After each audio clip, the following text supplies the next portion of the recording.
ছোট থেকেই কোমলের মুখে কালো দাগ থাকাতে সবাই তাকে ঘৃণা করত। দেখলে তুমি, এত ভালো সম্বন্ধ হাত থেকে বেরিয়ে গেল। ওর মুখ দেখেই সবাই অপছন্দ করে। জানি না তোমার বোন কেমন একটা অপায়া মেয়ে। এইটাই যে আমার সবচাইতে চিন্তার কারণ মধু। ওর মুখের দাগের জন্য আমিও যে সমাজের কাছে মুখ দেখাতে পারি না। বয়সটাও বেড়ে যাচ্ছে, আর সবাই আমাকে কথা শোনায় যে আমি ভাই হয়ে বোনের বিয়ে দিতে পারছি না। জানি না কেন এই কুৎসিত বোনের ভাই হয় আমার কপালে লেখা ছিল। এবার তোরা দুজনে একটু থাম। তোরা তো কোমলের পিছনেই পড়ে গেছিস। এতে ওর কি দোষ? যখন ও জন্মিয়েছিল তখন থেকেই ওর মুখে অমন দাগ। কিন্তু তাতে কি হয়েছে? আমার মেয়ে লাখে একটা, কত গুণবতী। মধুকে জিজ্ঞাসা কর। ঘরের কাজ করা, বাইরের কাজ করা সবও একা হাতেই করে, সবার খেয়াল রাখে। কোমল না থাকলে যে কি হবে তা তুই জানিস না। মা, দাদা বৌদি তো ঠিকই বলছে। আমার জন্য তোমাদের এত কষ্ট। যদি আমি জন্মেই মরে যেতাম তাহলে তোমাদের এত কষ্ট হতো না। কোমল, মারে, এই কথা আজকে বলেছিস, কিন্তু আর কোনো দিন বলবি না। তোর বাবার চলে যাওয়ার পর তোরাই তো আমার ভরসা। রমেশ, তোর বোনকে এমনটা বলিস না। ওর যদি কিছু হয়ে যায় তবে আমি তোকে ক্ষমা করব না। আরে মা, আপনি জানেন না, এক্ষুনি ও কেঁদে চুপ করে যাবে, তারপর সেই একই সমস্যা। আবার সম্বন্ধ আনবো ওর জন্য, আর ওর মুখ দেখে আবার সবাই চলে যাবে। আমরা কি সারা জীবন ওর দায়িত্ব নিয়ে বসে থাকবো নাকি? আরে, আমাদেরও তো পরিবার তৈরি করতে হবে। এবার তো লোকে বলবে কুমারী মেয়েকে ঘরে বসিয়ে রেখেছে। হ্যাঁ। নিজের দাদা বৌদির কথা শুনে কাঁদতে কাঁদতে ঘর থেকে বেরিয়ে রাস্তায় বসে। কিছুক্ষণ এইভাবেই কাঁদার পর কোমল বাড়ি ফিরে এলেও কাউকে কিছুই না বলে চুপচাপ ঘরের কাজ করে ঘুমিয়ে পড়ে। পরের দিন ঘুম থেকে উঠে কোমল দেখে যে তার ঘরের দেওয়ালে লাগানো আয়নাটা উধাও হয়ে গেছে। সে বাইরে এসে একথা তার মা আর বৌদিকে বললে, মাকে জিজ্ঞাসা করার কোনো দরকার নেই। তোর ঘরের আয়না আমি নিয়েছি। আমার ঘরের আয়নাটা ভেঙে গেছিল, তাই তোর ঘর থেকে এনেছি। এমনিতেও তুই মুখ দেখে আর কি বা করবি? এমনিতেও তোকে এত বিশ্রী দেখতে, তোর আয়না দেখার কিছুই নেই। মধু, তুমি যে ব্যবহারটা করছো সেটা কিন্তু একদম ঠিক না। কোমলের আবারও খুব খারাপ লাগে। সে নিজের জন্য খুবই কষ্ট পায়। কোমল, তুই মন খারাপ করিস না। তুই একটা কাজ কর, বাজার থেকে নতুন একটা আয়না কিনে আন। আয়না তো কাজে লাগবেই, ঘরে তো আর নেই তেমন। কোমল তার মায়ের থেকে টাকা নিয়ে নতুন আয়না কিনতে দোকানে যায়। তখনই একজন ক্ষুধার্ত বুড়ি মানুষ কোমলের কাছে খাবার চেয়ে বলে, মা, কিছু টাকার সাহায্য করো। আমার নাতি খুবই অসুস্থ। ঘরে কোনো খাবার জিনিস নেই। আমার বৌমা আমার জন্য অপেক্ষা করছে। কেউ আমাকে একটু সাহায্য করেনি। তুমি করবে মা একটু সাহায্য? ভগবান তোমার মঙ্গল করবেন। কি যে করব, আমার কাছে তো শুধু আয়না কেনারই টাকা আছে। এক কাজ করি, এনাকে টাকাটা দিয়ে দিই, পরে আয়না কিনে নেব। সাহায্য করো মা, তুমি অনেক আশীর্বাদ পাবে। এই নাও বুড়িমা, এই টাকাটা রাখো, তোমার কাজে আসবে। বেঁচে থাকো মা, তুমি আজকে আমায় সাহায্য করলে, দেখবে তোমার সাথে সব সময় ভালো হবে। বুড়িমা কোমলকে আশীর্বাদ করে সেখান থেকে চলে যায়। আর একটু পরে তার দেখা হয় একজন ভাঙাচোরাওয়ালার সাথে। কোমল দেখে ওই ভাঙাচোরা জিনিসের মধ্যে একটা পুরনো আয়না আছে, যা দেখে সে বলে, দাদা, এই আয়নাটা বিক্রি করতে পারবেন? হ্যাঁ, কেন না, কেন না, আপনি নিন নিন নিন। আমি তো এমনি তো এটা ফেলে দিতাম। আসলে এই আয়নাটা ফ্রেম তো ভেঙে গেছে না, ওই জন্য। ওটা কোনো ব্যাপার না, আমি ফ্রেম লাগিয়ে নেব। কিন্তু আমার কাছে 20 টাকাই আছে, যদি এটাতে হয়। হ্যাঁ, নিন নিন নিন নিন, ও কোনো ব্যাপার না। আমি তো এমনি তো বাড়িই যাচ্ছিলাম, যেতে যেতে 20 টাকা ইনকাম হয়ে যাবে। ভাঙাচোরাওয়ালা কোমলকে ওই আয়নাটা দেয়, আর কোমল আয়নাটা ঠিক করার জন্য দোকানে দিয়ে আসে। আর পরের দিন নতুন ফ্রেম লাগিয়ে আয়না বাড়ি নিয়ে আসে। আর কোমল স্নান করে যখন আয়নার সামনে দাঁড়ায়, তখন সে দেখে যে আয়নার ভিতর থেকে একটা উজ্জ্বল আলো বার হচ্ছে। আর কিছুক্ষণের মধ্যেই কোমল খুবই সুন্দর হয়ে ওঠে। তার মুখের কালো দাগ সব দূর হয়ে যায়। কোমল অবাক হয়ে যায়, আর আয়নার ভিতর থেকে একটা আওয়াজ আসে, আমি একটা চমৎকারী আয়না। আমার মধ্যে একটা বিশেষ ক্ষমতা আছে। আমি যে কোনো কাউকে খুব সুন্দরী বানাতে পারি। আমি তোমাকেও খুব সুন্দরী বানিয়ে দিলাম, কারণ আমি জানি তুমি একজন খুব ভালো মনের মানুষ। আর আমি তাদেরই সাহায্য করি যারা অন্যকে সাহায্য করে। প্রথমে আমি একজন জাদুকরের কাছে ছিলাম, কিন্তু যখন আমি ভেঙে গেলাম তখন সেই জাদুকর আমাকে একজন ভাঙাচোরা আলার কাছে ফেলে দেয়। ওই জাদুকরের কিছু শক্তি আমার মধ্যেও চলে আসে। আর তাই আমি যখন দেখলাম যে তুমি তোমার নিজের রূপ নিয়ে খুবই চিন্তিত, তাই তোমাকে আমি সুন্দরী বানিয়ে দিলাম। আরে, আমি তো ভীষণ সুন্দর হয়ে গেছি। মা, এই দেখো, এটা চমৎকারী আয়না। এটা আমাকে সুন্দর করে তুলেছে। এটা তো সত্যিই চমৎকার হয়েছে। কোমল, তুই কি সুন্দর হয়েছিস। আচ্ছা, তার মানে এটা চমৎকারী আয়না। বাহ কোমল, তোর তো ভাগ্যই বদলিয়ে গেছে। তুই তো খুবই সুন্দর হয়েছিস। যাক, ভালোই হলো। এবার অন্তত ওর জন্য একটা ভালো সম্বন্ধ পাওয়া যাবে। হ্যাঁ, এটা তুই ঠিক বলেছিস। এবার কোমলের জন্য একটা ভালো সম্বন্ধ দেখব। একদিন অনেক ধনী পরিবার থেকে কোমলের সম্বন্ধ আসে। ছেলেটি তার মা আর বোনকে নিয়ে কোমলের বাড়িতে কোমলকে দেখতে আসে। ছেলেটি কোমলকে দেখতেই পছন্দ করে ফেলে আর দুজনের সম্বন্ধ পাকা হয়। দিদি, আপনাদের কোমলকে আমাদের খুবই পছন্দ হয়েছে। এমনিতে আমি ভেবেছিলাম গরিমার বিয়েটা আগে দেব, কিন্তু গরিমার মুখে কালো দাগ থাকাতে কেউ ওকে পছন্দ করে না তেমন। তাই জন্যই ছেলের বিয়েটা আগে দিচ্ছি। আপনি চিন্তা করবেন না, আমার কাছে একটা চমৎকারী আয়না আছে, যেটাতে দেখলে মুখ সুন্দর হয়ে যাবে। গরিমা, এসো আমার সঙ্গে, এসো। এই বলে কোমল গরিমাকে তার ঘরে নিয়ে যায় আর তাকে আয়নার দিকে তাকাতে বলে। আর গরিমা আয়নাতে নিজের মুখ দেখা মাত্রই সে ভীষণ সুন্দর হয়ে যায়। গরিমার নতুন রূপ দেখে সবাই খুশি হয়ে যায়। এদিকে কোমলের সম্বন্ধ পাকা হয়। বিয়ের দিন কাছে চলে আসে, কিন্তু এত ধনী পরিবারে কোমলের বিয়ে হচ্ছে দেখে তার বৌদি হিংসায় জ্বলে ওঠে আর ইচ্ছা করে আয়নাটাকে মাটিতে ফেলে ভেঙে দেয়। আর আয়না ভাঙতেই কোমল আবার আগের রূপে ফিরে যায়। কিন্তু এটা কি, কোমলের সঙ্গে মধুকেও দেখতে খারাপ হয়ে যায়। তার মুখেও কালো দাগে ভরে ওঠে, যা দেখে সে ভয় পেয়ে বলে, এটা আমার কি হলো? আমার রূপ রং সব কোথায় চলে গেল? আমাকে তো কোমলের থেকেও বাজে দেখতে হয়ে গেছে। এ বাবা, এই সব তোমারই কর্মের ফল।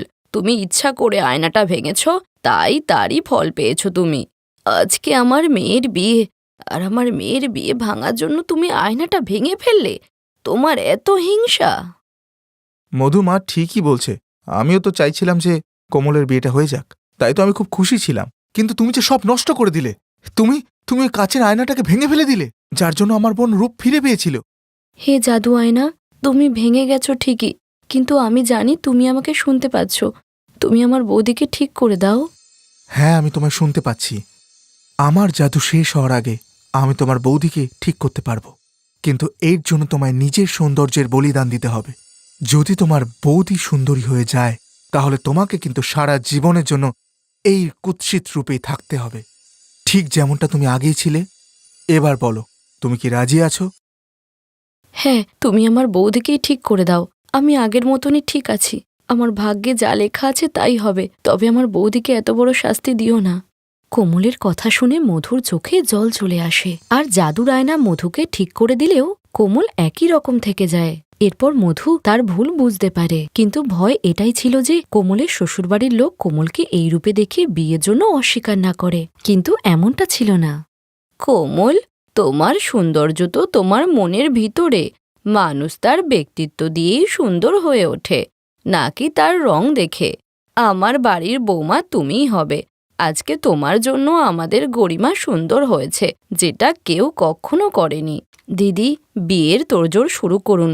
আমরা সন্ধ্যাবেলা বরে নিয়ে আসছি, কেমন? বিয়ের সাজে কোমলকে খুবই মিষ্টি লাগছিল। আসলে কোমলের এই সুন্দরতা তার সুন্দর ব্যক্তিত্বের পরিচয়।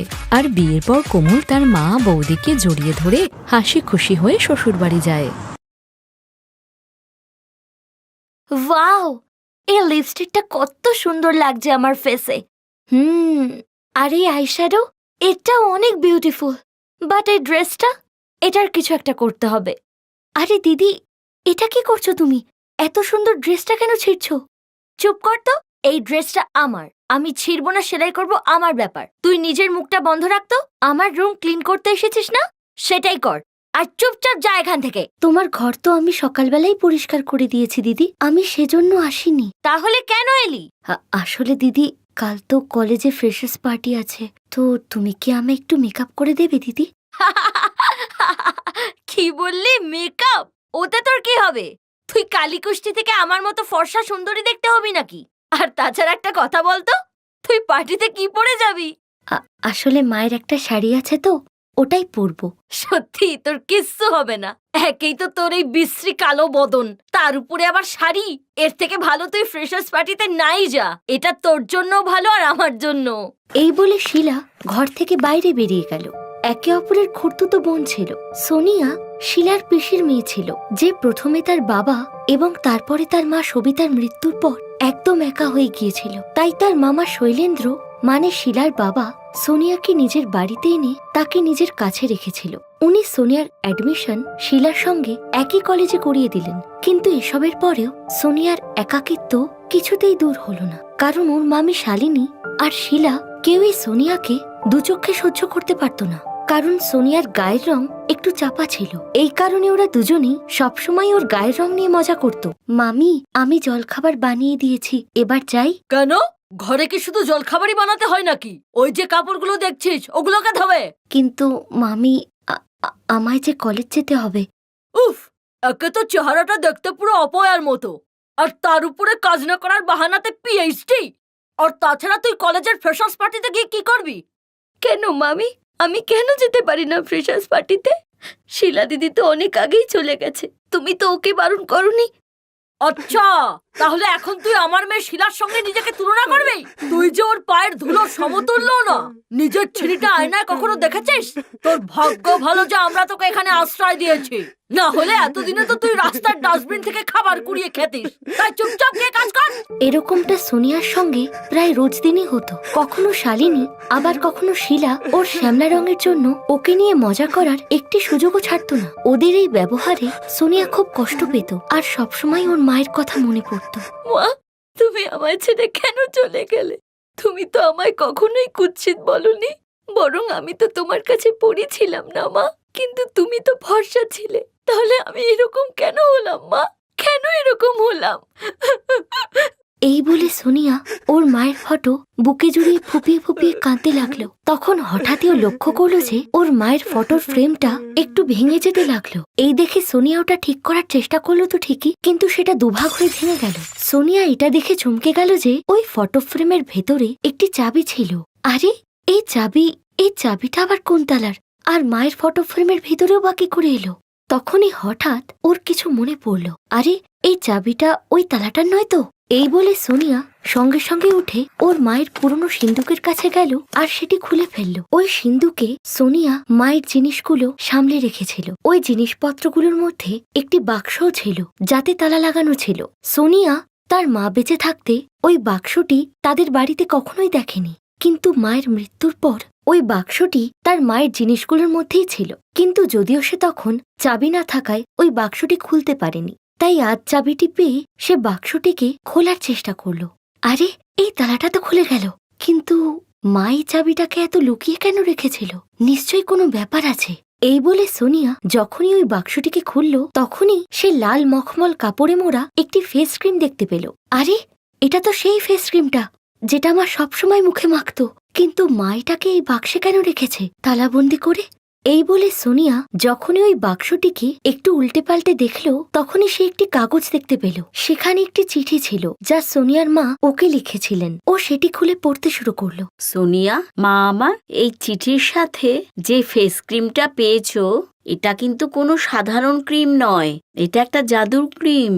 মনে আছে তুমি আমাকে শুধু একটা কথাই বারবার জিজ্ঞাসা করতে, যখন আমি এত ফর্সা তুমি কেন কালো? আজকে তোমাকে আমি একটা খুব বড় সত্যি কথা বলবো। সেটা হলো, আমি ছোটবেলায় ঠিক তোমার মতোই শ্যামলা রঙের ছিলাম। সবাই আমার রং নিয়ে উপহাস করত, তাই আমার কোথাও যেতে ভালো লাগতো না। আমি সারাদিনই ঘরের মধ্যে বন্দী হয়ে থাকতাম। কিন্তু হঠাৎই একদিন আমার কাছে এই জাদুর ফেস ক্রিমটা এলো, আর এটা লাগানোর পরেই আমার রূপের ঝলকে আমার জীবনটাই বদলে গেল। আর তাই আজ এই জাদুর ক্রিমটাই আমি তোমাকে দিতে চাই। আর তার সাথে আর একটা কথা, যেটা তোমার জানা খুব দরকার। সোনিয়ার মা তাকে আর কি লিখতে চেয়েছিলেন তা সোনিয়া জানতে পারল না, কারণ চিঠির ওই অংশটুকু যে ছেঁড়া ছিল। এখন কি যে করি, জানি না মা আমাকে কি বলতে চেয়েছিল। ওসব তো পরে ভাববো, এখন আগে দেখি এটা সত্যিই জাদুর ফেস ক্রিম কিনা। এই বলে সোনিয়া ওই জাদুর ফেস ক্রিমটি হাতে নিয়ে আয়নার কাছে গেল আর তারপর কৌটো থেকে একটু ক্রিম নিয়ে সে নিজের মুখে মাখলো। এটি মাখার পরেই সোনিয়ার আশেপাশে জাদুর চমক খেলে গেল। তাই সোনিয়ার চোখটা বন্ধ হয়ে গেল। আর তারপর এটা আমি? সত্যি কি আমি? আমার যে বিশ্বাসই হচ্ছে না। এ তো চমৎকার হয়ে গেল। এটা তো সত্যি একটা জাদুর ফেস ক্রিম। সোনিয়ার চেহারা পুরোপুরি বদলে গিয়েছিল। ওর চেহারা পরিষ্কার এবং ফর্সা হয়ে গিয়েছিল। শুধু তাই নয়, ওর চেহারায় রং পাল্টানোর সাথে সাথে মেকআপও হয়ে গিয়েছিল। সোনিয়া লক্ষ্য করল যে ও ওই ফেস ক্রিম লাগানোর সাথে সাথে সে ঠিক তেমনটাই ফর্সা হয়ে গেল যেমনটা সে সবসময় চাইত। সোনিয়া খুব খুশি ছিল। শেষ পর্যন্ত তার সুন্দর হওয়ার ইচ্ছেটা যে পূরণ হয়ে গিয়েছিল। সে সঙ্গে সঙ্গে মায়ের শাড়ি পরে কলেজের ফ্রেশার্স পার্টিতে চলে গেল। পার্টিতে এখনো পর্যন্ত সবাই শিলাকে নিয়েই কথা বলছিল, কিন্তু সোনিয়া সেখানে পৌঁছতেই সবার নজর সোনিয়ার দিকেই চলে গেল। রোহান, কোথায় যাচ্ছ? চলো না ডান্স করি। আরে না না না, মানে এখন না, একটু পরে করছি। এই বলে শিলার খুব ভালো বন্ধু রোহন সেখান থেকে চলে গেল আর সোজা সোনিয়ার কাছে গিয়ে ওকে ডান্স করার জন্য জিজ্ঞাসা করলো। এই দেখে শিলার খুব রাগ হলেও সে তখন কিছুই করতে পারল না, কারণ সে যে সোনিয়াকে চিনতেই পারেনি। কিন্তু অন্যদিকে সোনিয়া জীবনে প্রথমবার এতটা দাম পাচ্ছিল, তাই সে রোহনের সঙ্গে অনেকক্ষণ ধরেই নাচ করলো। তারপর পার্টি শেষে সে আবার বাড়ি ফিরে এলো। বাড়ি ফিরে মুখটা ধোয়া মাত্রই ওর চেহারা পুনরায় আগের মতনই হয়ে গেল। আচ্ছা, তাহলে এই ফেস ক্রিমটা লাগানোর পর আমাকে জল থেকে দূরে থাকতে হবে। সোনিয়া ওই জাদুর ফেস ক্রিমের কথা কাউকেই বলল না। ও বাড়ি থেকে বেরোনোর সময় চুপচাপ ওই ফেস ক্রিমটা লাগিয়ে নিত আর তারপর বাড়িতে ফিরে আসার আগেই জল দিয়ে ওর মুখটা ধুয়ে নিত। বেশ কিছুদিন এরকমই চলতে লাগলো। কিন্তু একদিন কলেজের ওয়াশরুমে শিলা সোনিয়াকে নিজের মুখ ধুতে দেখে ফেলল। এইসব দেখে সে খুব রেগে গিয়ে সোনিয়ার কাছে গিয়ে বলল, আচ্ছা, তো তুই আমাকে এত হিংসে করিস যে তুই কালা জাদু করতে শুরু করলি? দাঁড়া, আমি মাকে তোর নামে নালিশ করছি। এখন মাই তোকে শায়েস্তা করবে। না না দিদি, আমি সত্যিই কোনো কালা জাদু করিনি। একদম মিথ্যে বলবি না। আমি নিজের চোখে দেখেছি যে তুই মুখ ধোয়ার আগে অন্য আরেকজন ছিলিস। তুমি যেটা দেখেছো ওটা মিথ্যে নয় দিদি, কিন্তু আমায় বিশ্বাস করো, ওটা কোনো কালা জাদু নয় দিদি। ওটা আমার মায়ের স্মৃতি, মায়ের দেওয়া জাদুর ফেস ক্রিম।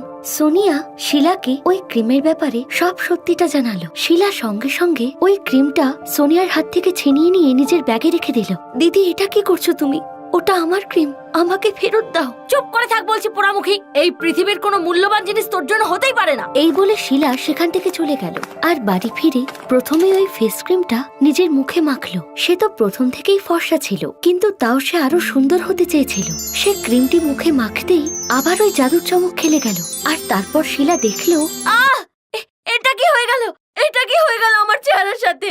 ওই জাদুর ফেস ক্রিমটি শিলার চেহারায় বিপরীত প্রভাব ফেললো। ওর গায়ের রং কালো হয়ে গেল আর এই দেখে সে জোরে জোরে কাঁদতে লাগলো। সোনিয়া বাড়ি ফিরে এইসব দেখে শিলাকে বলল, তুমি একদম চিন্তা করো না দিদি, তুমি জল দিয়ে মুখটা ধুয়ে নাও, দেখবে আবার আগের মতোই হয়ে যাবে। শিলা সোনিয়ার কথা মতো জল দিয়ে মুখটা ধুতেই ওর চেহারা আবার আগের মতোই হয়ে গেলে ও ওর দিকে ক্রিমটি ছুড়ে দিয়ে বলল, নে, তুই রাখ তোর এই জঘন্য ক্রিম, আমার চাই না।